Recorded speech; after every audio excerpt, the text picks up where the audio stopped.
Okay, the blind swordsman, Zatoichi. I probably butchered that. I'm sorry. It's probably Zatoichi.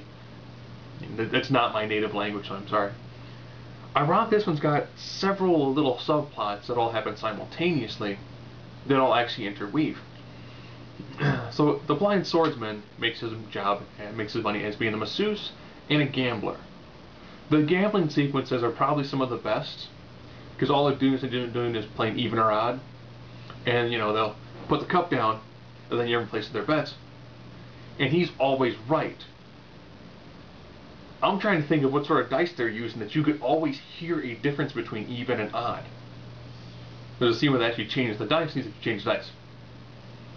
At the same time, this guy, beyond being a masseuse and a blind gambler, is a ridiculous swordman. I mean, this guy is the stuff they have him do. It's got a pretty high body count.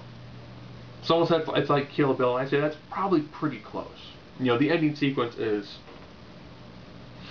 a lot of blood flying, and of course this is the overly bright red CGI blood.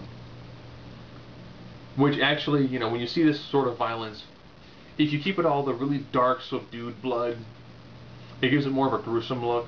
Where if you do it in this more kind of bright, vibrant, it takes the movie that's still got some real seriousness to it and doesn't push it over into like a gore aspect. So that's one of your main stories. You also have a disgraced Ronin who wants to become a bodyguard. He becomes a bodyguard for one of the two thug groups, for lack of a better term. There's a small town that's pretty much got two warring groups in there that are constantly taking tribute money.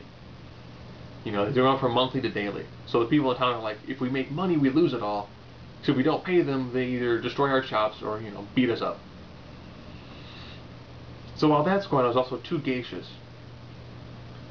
And their background story is essentially 10 years ago their family was slaughtered. And all the money their parents had was taken. Ironically, that leads to one of the two crime bosses. They perfect their act in a way to kill their way up to that boss. So you can kind of imagine, you've got two geishas who are trying to wipe out members of a crime family. You've got a Ronin who's a bodyguard from a crime family. You've got a masseuse who's also a gambler who is kind of living with a relative who's with a relative of somebody else. The geishas were also there because he ends up kind of saving them. So you first we should kind of know that it's going to come down to this blind sword master pretty much just killing his way to defeating everybody.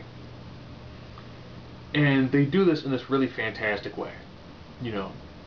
A good swordsman, it should be maybe like a 2 to 3 move fight between two guys who are really good. Because all it takes is one minor miscalculation, and you should die in a swordman fight. This is done more in the Japanese style, a lot less in the American style, where people will, sword fight for like 15 minutes, and then someone will get injured. No, this is kind of like 1-2 and you're dead. The scene where they're training with Boken was fantastic. It wasn't these, like slow, long, drawn out sessions. No, it was like 1-2 and I hit you and you're done. Beautifully done movie. So far, for most of the movies that I've seen recently, I think that's I want to say it's an IFC film. They do an absolutely fantastic job when it comes to these sorts of movies. Beautiful set design, great acting. The plot's got enough multifacets to it, but it's not overburdened in any way, shape, or form. Good action sequences, good plot, easy to follow. So, if you want to see a good old-fashioned samurai flick, by all means, Blind Swordsman, let me read the name again, Zatoichi is probably one of the best ones I've seen in a long time.